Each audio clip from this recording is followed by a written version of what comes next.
esta actividade ponemos en marcha, digamos, unha nova etapa, un tempo novo, como lle queiramos chamar, da Comisión de Cultura do BNG.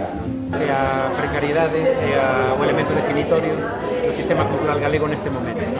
Non únicamente no socio laboral, senón tamén nos outros aspectos. Na precariedade dos procesos creativos, na precariedade das propias políticas culturais, as condicións nas que se desenvolven, na propia precariedade tamén que vive a cultura galega a hora de poder difundir o talento dos creadores e das creadoras, etc. Marcos é unha das persoas que máis sabe de gestión cultural e da situación global da cultura en Galicia. Podo contar que, como supoño que algunha das persoas que estamos aquí, pois notamos desde o inicio da crise ata agora que o precio hora do noso traballo se foi devaluando. San Martín é filóloga, vou empezar pola parte non política. Aunque todo político, é filóloga, é escritora e é profesora de universidade. Está sendo un referente para moitas as persoas que traballamos en cultura. Probablemente todas as persoas que estamos aquí coñecemos as persoas que profesionalmente poden vivir disto. Son moi poucas, non?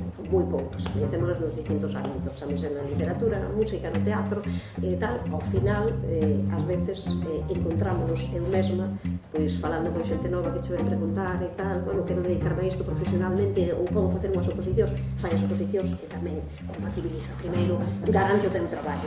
E hai que poñer en riba da mesa todos os temas de precariedade para que as administracións sexan conscientes do tema, a parte de incrementar, desde logo, o que son os orzamentos dedicados á cultura por parte das distintas administracións. O perfil de Samuel é, e me vas a permitir que o diga, impresionante e moi singular, non?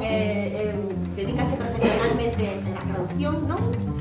Pero é escritor, é poeta, é músico. A mí me parece moi ben o traballo por militancia, non? O traballo porque che gusta, e está ben. Creo que eso tamén é algo que hai que defender e creo que eso é algo que tamén se ve prexudicado por esta precariedade. Pero, claro, dar por suposto, é dicir, cando te piden desde fora, non? Dar por suposto un pouco de que tú vas ter esa militancia co proxecto de outra persoa, que ás veces é un proxecto comercial. Non debería facerse. Bueno, pero non faise, entón, por que eu non me atrevo a decir que non? Ou por que non me atrevo a... Ou mellor digo que non, pero digo non me tempo, non digo non, que non tens que pagar. Pero efectivamente todas as persoas que nos dedicamos estamos no sector ou que nos dedicamos á acción cultural temos que falar de diñeiro, temos que aprender tamén a cuantificar o que vale o noso traballo, porque está claro que esa consideración vai a ser moi importante tanto para nós como para como recibe o público feito cultural, non? Falla é música, é cantante, é artista. Para min a precariedade é o seguinte: eu son cantante e vivo desto e sinto unha privilexiada por vivir disto. Esa frase xa me parece a cousa máis precaria do mundo, non? Temos que falar máis da situación laboral dos profesionais da cultura. Se nos falou moito nos últimos anos da cultura como un recurso, das industrias culturais e creativas, do turismo, se está falando ahora, se nos mandan mantras moi neoliberais, moi de falar de economía, pero a veces non se fala de en que condicións se traballa, canto cobra un grupo en un festival grande que vale millóns de euros, canto cobran os técnicos, se a xente cobra, se non cobra.